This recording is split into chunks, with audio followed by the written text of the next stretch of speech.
तो सभी को नमस्कार, आदाब एंड सत श्री अकाल। मैं अमन गुप्ता आप सभी का तहे दिल से स्वागत करता हूं दोस्तों, आप ही के अपने YouTube चैनल भातखंडी संगीत शास्त्र में।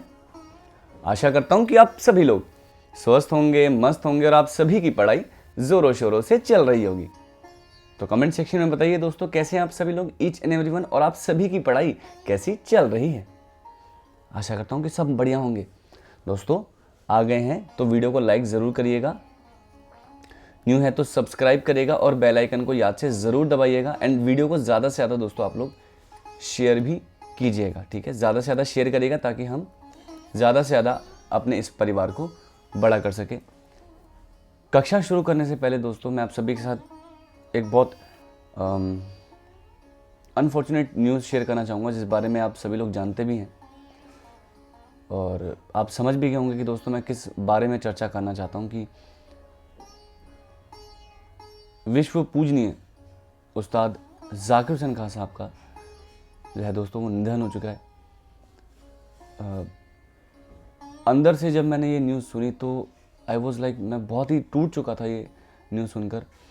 और ये बहुत ही एक बड़ी क्षति है हमारे भारतीय शास्त्रीय संगीत के लिए, क्योंकि जो विख्याति उस्ताद जाकिर हुसैन खान साहब ने दिलाई हमारे भारतीय शास्त्रीय संगीत को, या तबले को कहें, तो मुझे लगता कि उतनी ख्याति किसी और कलाकार ने जो है वो दिलवाई है तबले के क्षेत्र में स्पेशली।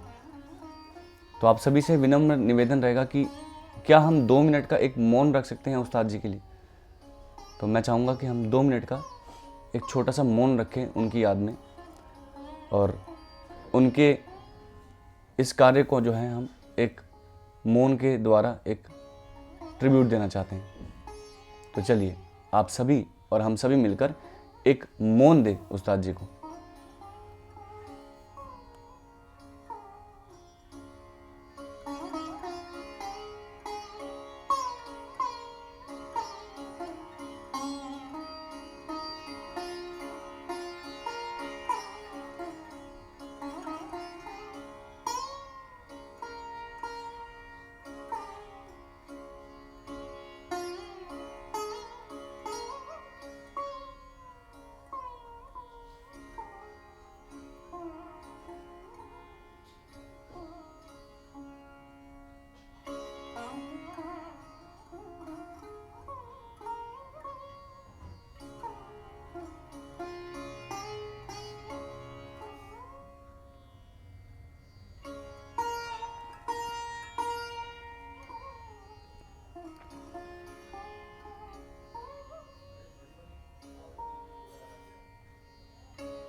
ओम शांति।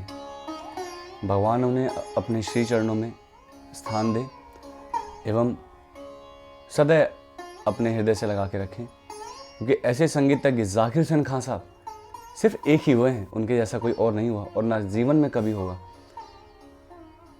ये मेरा विश्वास है कि जाकिर हुसैन खान साहब एक ही हुए हैं और एक ही रहेंगे, उनके जैसा और कोई नहीं होगा। तो चलिए इस भावपूर्ण श्रद्धांजलि के पश्चात हम लोग शुरू करते हैं आज की कक्षा। दोस्तों यदि आप तैयारी कर रहे हैं यूजीसी नेट जून 2025 की, तो आ जाइए। यहाँ पे हम पेपर 1 और पेपर 2 दोनों ही पढ़ाते हैं और 3500 क्वेश्चंस आपको प्रैक्टिस के लिए मिलते हैं। लाइव क्लास होगी, हर क्लास की रिकॉर्डिंग। पेपर 1 की आपको इंग्लिश हिंदी दोनों ही भाषाओं में PDF भी दी जाएगी। संडे आपका मॉक टेस्ट होगा। इंग्लिश म्यूज़िक का परीक्षा से पहले 1500 क्वेश्चन आपको मिलेंगे। और इसके अलावा दोस्तों हमारे 84 स्टूडेंट जो हैं वो क्वालिफाई किए हैं अभी तक लास्ट सेशन ऑफ जून 2024 के। यदि आप सिर्फ म्यूज़िक पढ़ना चाहते हैं तो सिर्फ संगीत भी आप पढ़ सकते हैं। यहाँ पे भी आपको लाइव क्लास, रिकॉर्डिंग, हर चीज़ आपको मिलेगी। 3500 क्वेश्चन आपको मिलेंगे, है ना। 1500 क्वेश्चन एग्जाम से पहले संडे मॉक टेस्ट। दिए गए नंबर पे फ़ोन करके आप बैचेस की जानकारी निस्संदेह रूप से ले सकते हैं। यदि आप तैयारी कर रहे हैं BPSC 4.0 की, तो 3 दिसंबर से हमारा नया बैच चालू हुआ है। इसमें आप एनरोल कर सकते हैं। लाइव क्लास होती है, हर क्लास की रिकॉर्डिंग होती है। संडे संडे मॉक टेस्ट यहाँ भी मिलता है आपको, इंग्लिश हिंदी दोनों ही भाषाओं में। 1500 क्वेश्चन एग्जाम से पहले यहाँ भी मिलेंगे। पर्सनल गाइडेंस आपको मिल जाएगी और पूरे कोर्स की फीस मात्र 1999 रुपीज़ आप सभी के लिए रखी गई है। तो चलिए शुरू करते हैं। प्रश्न नंबर 1 आप सभी की स्क्रीन के ऊपर ये रहा। तो प्रश्न नंबर 1 है दोस्तों, किस संगीत विद्वान का उपनाम मालधारी है?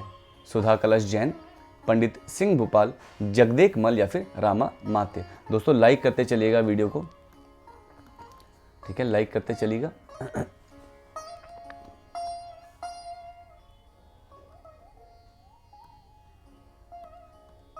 चलिए लाइक करते रहिए, न्यू हैं तो सब्सक्राइब कर लीजिएगा, ठीक है। तो प्रश्न नंबर 1 का सटीक उत्तर होगा सुधा कलश जैन जी का उपनाम है मालधारी। क्वेश्चन नंबर 2, किस संगीत विद्वान के अनुसार ताल के भीतर 3 मार्ग हैं? आचार्य भरत मुनि, आचार्य नारद मुनि, पंडित शारंग देव या फिर पंडित सोमनाथ।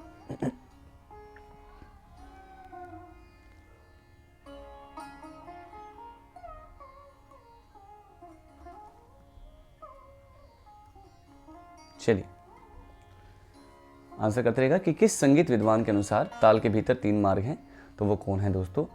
आचार्य भरत मुनि जी। शारंग देव जी ने कितने माने हैं? तो शारंग देव जी ने 4 मार्ग माने हैं। क्वेश्चन नंबर 3, प्रारंभिक द्रुत लय, मध्य लय और अंत में फिर से द्रुत लय आधार पर पहचान कर बताइए यह कौन सी यति है? मोस्ट इंपोर्टेंट क्वेश्चन दोस्तों, बहुत ही शानदार प्रश्न। समा, मृदंगा, पिपलिका या फिर गोपुच्छा। प्रारंभ में द्रुतलय, मध्य में मध्यलय और अंत में फिर से द्रुतलय के आधार पर पहचान कर बताएं यह कौन सी यति है? समा, मृदंगा, पिपलिका या फिर गोपुच्छा। दोस्तों मैं आप सभी के कमेंट पढ़ रहा हूं, आप चिंता मत करिए, आप ये मत सोचिएगा कि आई एम नॉट लाइव, मैं लाइव हूं, आप सभी के कमेंट पढ़ रहा हूं और आप सभी को वहां पे उत्तर भी दे रहा हूं, इसलिए लाइक करते चलिएगा। क्योंकि 23 दिसंबर से 28 दिसंबर मैंने आप सभी के लिए फ्री क्लास रखी है 7 बजे यूट्यूब के ऊपर, ठीक है। तो इस यूट्यूब कक्षा में ज़रूर से ज़रूर जुड़िएगा, ठीक है। और केवल लाइव क्लास मिलेगी, इसकी कोई रिकॉर्डिंग आपको नहीं मिलेगी। 1-2 घंटे रखेंगे मैक्सिमम से मैक्सिमम रिकॉर्डिंग, फिर हम लोग जो है वीडियो डिलीट कर देंगे। तो इसका सटीक उत्तर होगा ऑप्शन नंबर बी, मृदंगा। क्वेश्चन नंबर 4, तबला वादन में दाएं हाथ के बोल की पहचान कीजिए। गे, क, ता, धा।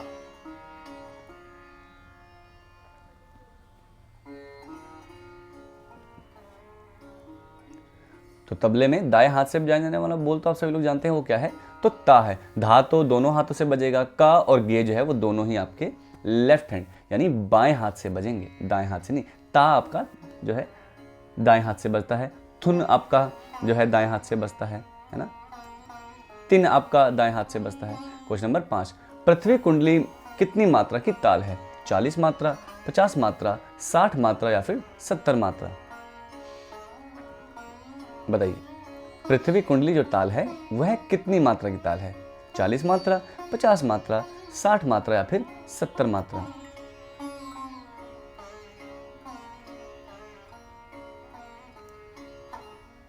तो इसका सटीक उत्तर होगा पृथ्वी कुंडली 60 मात्रा की ताल है। क्वेश्चन नंबर 6,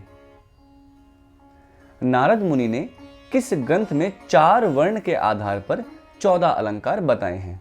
नारदी शिक्षा में, संगीत मकरंद में, पंचम सार संहिता में या फिर राग निरूपणम में?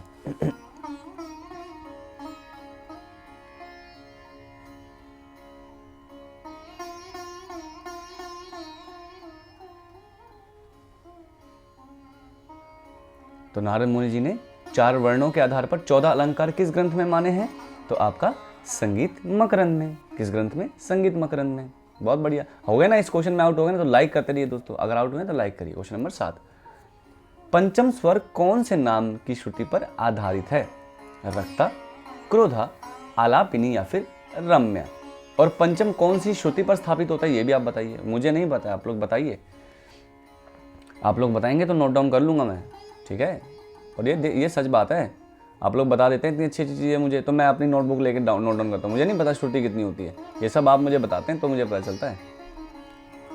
तो पंचम स्वर में या पंचम स्वर कौन से श्रुति पर आधारित है, उसका नाम क्या है? तो आपका क्या है? आलापिनी, ठीक है।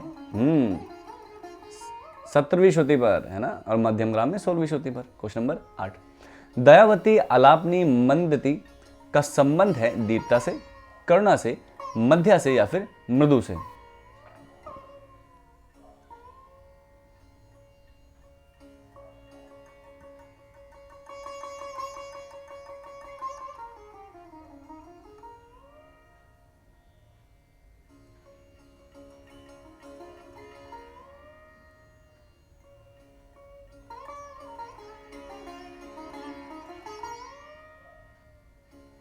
बताइए, दयावंती आलापनी मदंती का संबंध किससे है दोस्तों? तो आपका करुणा से। क्वेश्चन नंबर 9, आचार्य कैलाश चंद्रदेव बृहस्पति के द्वारा निषाद स्वर का संबंध है लघु लघु लीमा कोमा से, कोमा लघु लीमा कोमा से, कोमा कोमा लीमा से या फिर लीमा कोमा से?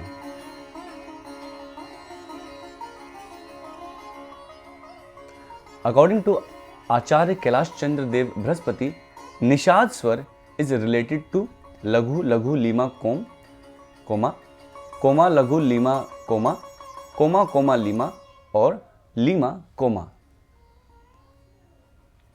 तो उसका संबंध है दोस्तों किससे? लीमा कोमा से। क्वेश्चन नंबर 10, सुर की पद्धति में सटीकता की पहचान कीजिए। मध्यम श्वेत, क्रोध, ब्रह्मा, हास्य, श्रृंगार। शानदार प्रश्न, इस पे तो आप, ये मेरी योरकर है, लो मेरी तरफ से योरकर। निषाद मिश्रित, कुंजर, सूर्य, अद्भुत। पंचम काला, कोयल, विष्णु, हास्य, श्रृंगार। षडज लाल, मयूर, जल, वीर, रौद्र, हास्य। बताओ, ये बहुत शानदार प्रश्न है, 1 नंबर का प्रश्न है। सुर की जो पद्धति है उसमें सटीक ऑप्शन क्या है? इस पे तो आप बोल्ड है भाई, ये तो इस पे तो आप बोल्ड है, फॉर श्योर बोल्ड है। अगर किसी ने तुक्का लगा दिया तो लगा दिया लेकिन इस पे आप बोल्ड है। मुझे ऐसा लगता है अगर आपने बचा लिया तब तो भाई मैं आपको कहूँगा शाबाश है भाई, शाबाश। अगर आपने ये क्वेश्चन कर लिया which means you are on a right track. तो सुर की पद्धति में सटीकता क्या है? पंचम, काला, कोयल, विष्णु, हास्य और श्रृंगार। ये क्या है? पंचम के बारे में दे रखा है पूरा। क्वेश्चन नंबर 11, निम्न में से एक गलत की पहचान कीजिए। षडज वीर रौद्र अद्भुत, रे वीर रौद्र अद्भुत, वीर रौद्र शांत, गांधार करुणा, मध्यम हास्य और श्रृंगार।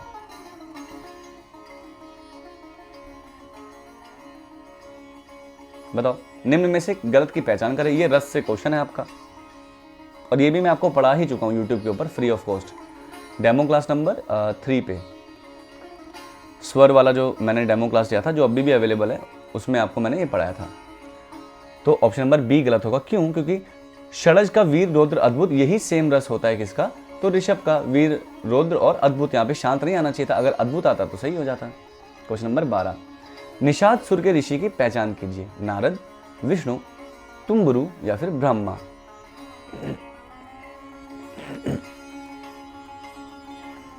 क्वेश्चन नंबर 12, निषाद सुर के ऋषि कौन हैं? नारद, विष्णु, तुम्बुरु या फिर ब्रह्मा।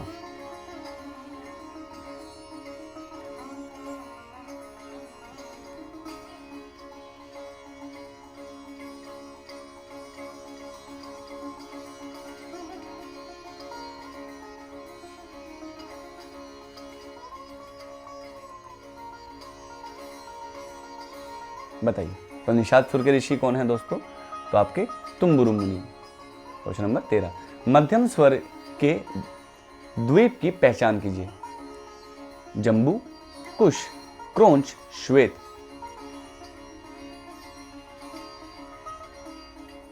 क्वेश्चन नंबर 13, देखिए कितना अच्छा प्रश्न है। मध्यम स्वर के द्वीप की पहचान कीजिए। जम्बू, कुश, क्रोंच, श्वेत।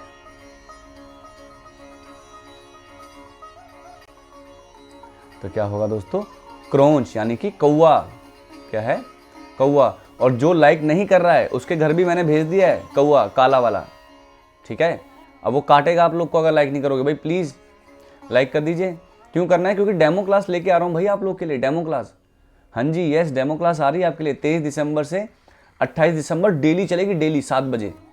कहाँ पर चलेगी? यूट्यूब के ऊपर, फ्री ऑफ कॉस्ट, है ना। म्यूजिक भी पढ़ाएंगे, जनरल पेपर भी पढ़ाएंगे, सब पढ़ाएंगे, आ जाना। क्वेश्चन नंबर 14,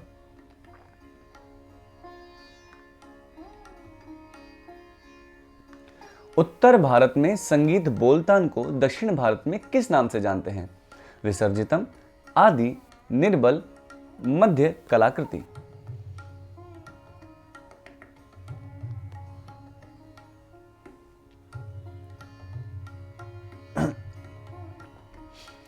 उत्तर भारत के संगीत बोलतान को दक्षिण भारत में किस नाम से जानते हैं? तो निर्बल के नाम से जानते हैं। किस बात से? निर्बल से, है ना।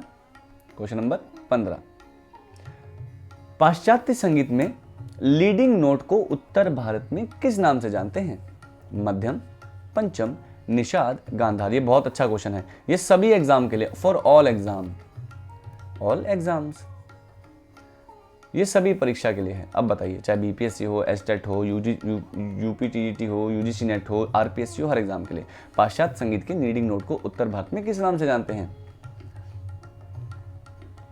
तो किस नाम से जानते हैं? निषाद, जिसे हम लोग निषाद कहते हैं, उसे वहां पे लीडिंग नोट या फिर बी भी कहते हैं, है ना।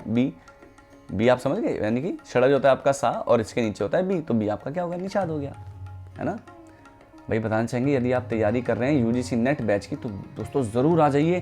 बीपीएससी की बैच की देखिए कितने सारे बच्चे हमारे क्वालिफाइड होते हैं, हर स्टूडेंट का हम रिजल्ट दिखाते हैं। 84 देखिए यूजीसी नेट जून जो अभी एग्जाम हुआ था, री एग्जाम, उसका रिजल्ट है। 119 स्टूडेंट हमारे किसके हैं? एसटेट के क्वालिफाइड होते हैं, है ना।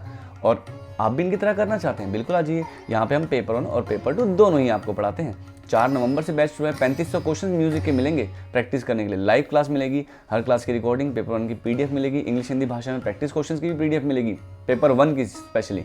संडे मॉक टेस्ट होगा म्यूजिक का, टॉपिक वाइज, परीक्षा से पहले 1500 क्वेश्चन और बहुत सारी चीज़ें जो आपको पूरे भारतवर्ष में कहीं नहीं मिलेंगी। यदि आप सिर्फ म्यूजिक पढ़ना चाहते हैं तो आ जाइए, सिर्फ म्यूजिक भी हम पढ़ाते हैं, सारी चीज़ें आपको मिल जाएंगी, 3500 क्वेश्चंस, ऑल द थिंग्स, है ना। और इसकी तैयारी करनी है तो सिर्फ इसके लिए भी फ़ोन कर सकते हैं दिए गए नंबर पर। अगर आपको बीपीएससी पढ़ना है, सर हम बीपीएससी पढ़ेंगे, तो आ जाइए। 4.0 का 3 दिसंबर से नया बैच चालू हुआ है, अभी 2 हफ्ते हुए हैं, आ जाइए। लाइव क्लास मिलेगी, रिकॉर्डिंग मिलेगी, Sunday bilingual mock test Hindi English भाषा में आपको प्रश्न देखने के लिए मिलेंगे, 1500 क्वेश्चन मिल जाएंगे एग्जाम से पहले, पर्सनल गाइडेंस मिल जाएगी, और पूरे कोर्स की फीस बताइए कितनी कम है, ओनली 1,999 रुपीज़, सारा संगीत पढ़ा देंगे आपको, ठीक है। तो चलिए नेक्स्ट प्रश्न की ओर चलते हैं। क्वेश्चन नंबर 16, दिए गए नंबर पे फोन करके दोस्तों आप सारी जानकारी ले सकते हैं बैचेस की। क्वेश्चन नंबर 16, तार सा स्वर का सेवर्ट मान कितना होगा? 167.1, 301.0, 227.2 या फिर 204.1? ये बहुत ही बेहतरीन प्रश्न है।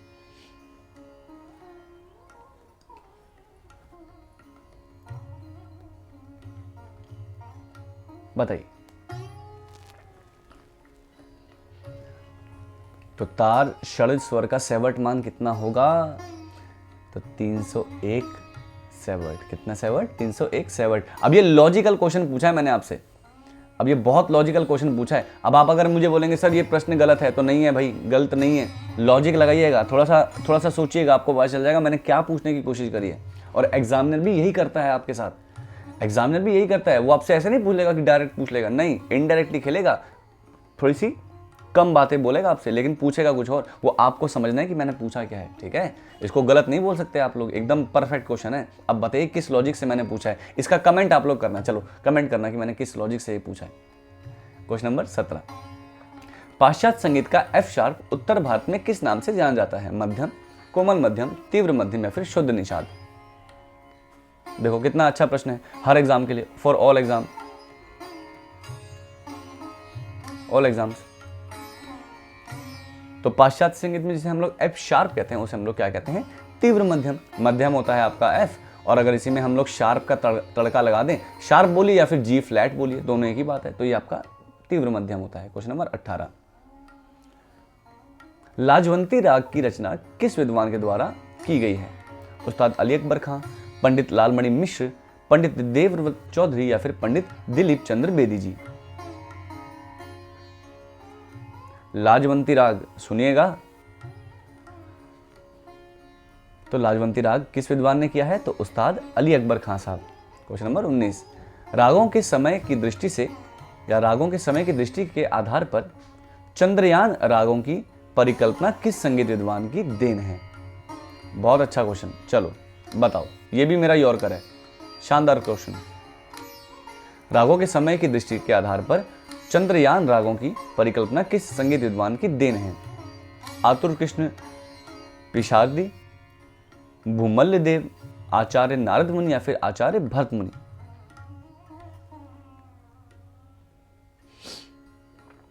रागों के समय की दृष्टि के आधार पर चंद्रयान रागों की परिकल्पना किसकी देन है? तो आचार्य नारद मुनि जी की। किसकी? आचार्य नारद मुनि जी की। Question number 20। उदासी भैरव राग की रचना किस संगीत विद्वान ने की है? उस्ताद जिया अली ने, मोहम्मद रजा अली ने, काजी नजरुल इस्लाम ने या फिर उस्ताद शमशुद्दीन शाह ने?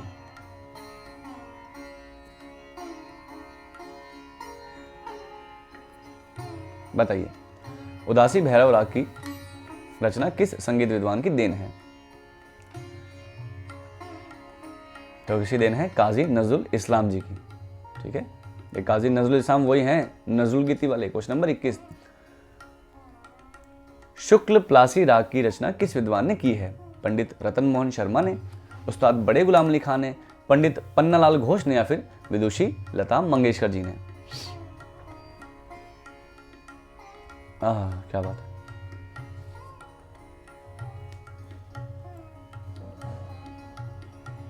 तो शुक्ल प्लासी राग की जो है परिकल्पना किसने की है या किस विद्वान की रचना है? तो पंडित पन्नालाल घोष जी। Question number 22। ताल विधा में ताल के आघात को दिखाने की पद्धति को क्या कहते हैं? मात्रा, लय, ताल या फिर क्रिया? ये बहुत अच्छा प्रश्न है, हर एग्जाम के लिए, हर एक एग्जाम के लिए बहुत इंपॉर्टेंट प्रश्न है। बताओ कितना अच्छा प्रश्न है। तो ताल विधा में ताल को आघात को दिखाने की पद्धति को क्या कहते हैं? अब आप बोलोगे, अब आप पता है क्या बोलोगे? सर इसमें तो ऑप्शन ही नहीं है। सर आपने गलत क्वेश्चन दिया है। गलत नहीं दिया है, इनडायरेक्टली खेल रहा हूं। क्यों? उसे हम लोग क्या कहते हैं? क्रिया। अब आप बोलेंगे सर यहाँ पे तो आपने आघात लिखा है, तो जिसे हम लोग आघात कहते हैं उसे तो आप लोग आपको सशब्द कहना चाहिए था या ताली कहना चाहिए था। आपने क्रिया कैसे मान लिया? अरे मेरे दोस्तों, क्रिया के दो प्रकार कौन से हैं? सशब्द और निशब्द। तो सशब्द आया कि नहीं क्रिया के अंतर्गत? इनडायरेक्टली पूछ रहा हूँ, डायरेक्टली नहीं पूछ रहा हूँ, घुमा घुमा के पूछूंगा। एग्जामिनर ये तो करता है, और क्या करते हैं हम लोग? क्लेम करते रहते हैं, अच्छे अच्छे क्वेश्चंस को भी क्लेम करते हैं। क्यों नहीं करना चाहिए? थोड़ा तो लॉजिक पकड़ो। अब आप सोच रहे हो कि वो आपसे पूछेगा कि भाई ताली किसे कहते हैं बताओ, ऐसे नहीं पूछेगा भाई, जॉब का सवाल है, इनडायरेक्टली पूछेगा। एग्री करते हो कि नहीं करते हो बताओ। Question number 23। लय के अंतर्गत आरंभ, बीच, अंत तीनों भागों में एक जैसी लय का होना कौन सी यति है? गोपुच्छा, मृदंगा, समा या फिर उपयुक्त सभी? All of the above? बताओ, लय के अंतर्गत आरंभ से लेके अंत तक एक ही जैसी लय रहती है, उसको क्या कहते हैं? कौन सी यति है बताओ। ये तो होलू लुलू क्वेश्चन है, ये तो आप लोग रात को उठ के भी बता दोगे। चलो बताओ। तो बिल्कुल सही कह रहे हैं आप लोग, समा इसका राइट आंसर होगा। स्टार्टिंग से लेकर के एंड तक में सेम लय रहती है, किसके अंतर्गत? समा में। Question number 24। किस नृत्य को देवदासी अट्टम कहा जाता है? भरतनाट्यम को, मोहिनी अट्टम को, कुचिपुड़ी को या फिर कथकली को?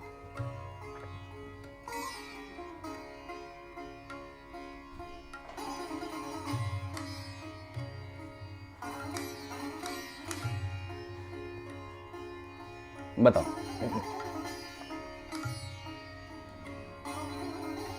किस नृत्य को देवदासी अट्टम भी कहा जाता है? तो वह कौन सा है दोस्तों? आपका भरतनाट्यम। भरतनाट्यम ऐसा नृत्य है जिसे हम लोग देवदासी अट्टम के नाम से भी जानते हैं। दोस्तों यदि आप तैयारी कर रहे हैं यूजीसी नेट जेआरएफ की पेपर 1 पेपर 2 पढ़ना चाहते हैं, आ जाइए भाई, इस दिए गए नंबर पे फ़ोन करिए, सारी जानकारी ले लीजिए। अगर आप सिर्फ म्यूजिक पढ़ना चाहते हैं तो सिर्फ म्यूजिक पढ़ सकते हैं, देखिए दिए गए नंबर पे फ़ोन कर सकते हैं। आपको बीपीएससी की तैयारी करना है संगीत की, तो आ जाइए, 3 दिसंबर से नया बैच चला है, इसकी भी जानकारी आपको दिए गए नंबर पे मिल जाएगी। निस्संदेह रूप से कॉल करिए और सारी जानकारी ले लीजिए। हमारी एप्लीकेशन का लिंक भी आपको डिस्क्रिप्शन बॉक्स में मिल जाएगा, वहाँ पर आप जा करके डाउनलोड कर सकते हैं और अपने बैच को अवेल कर सकते हैं। ठीक है, या तो आप दिए गए नंबर पे भी हमसे संपर्क करके एनरोल कर सकते हैं। चलिए आज का अंतिम प्रश्न, क्वेश्चन नंबर 25।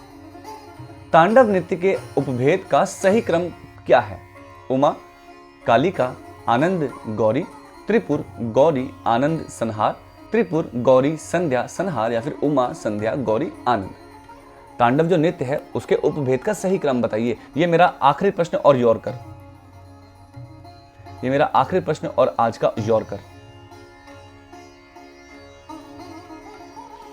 बताओ, आंसर करना सभी का अनिवार्य है। और अगर आउट हो गया भाई, लाइक नहीं कर रहे तो आप बहुत, आज इतने कम लाइक कैसे हैं भाई?